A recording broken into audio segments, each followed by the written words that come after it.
পানিতে ভিনেগার এবং স্বাদমতো লবণ দিয়ে মুরগির মাংস পানির মধ্যে মিক্স করে ডুবো পানিতে ভিজিয়ে রাখতে হবে আধা ঘন্টা, এতে করে মুরগির মাংসের গন্ধ চলে যাবে।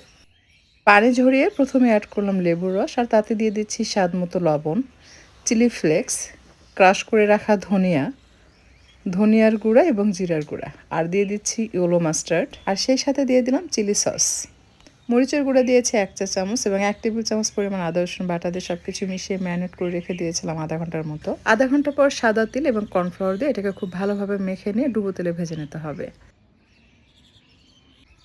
তেল ভালোভাবে গরম হলে একটা একটা করে চিকেন দিয়ে কিছুক্ষণ অপেক্ষা করবেন। যখন নিচের অংশ একটু শক্ত হবে সেই পর্যায়ে আলতো হাতে উল্টে দিতে হবে।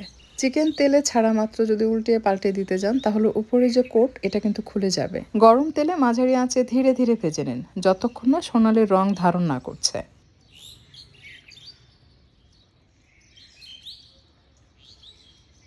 দেখুন বাইরে ক্রাঞ্চি আর ভিতরে জুসি, একদম perfect restaurant style fried chicken.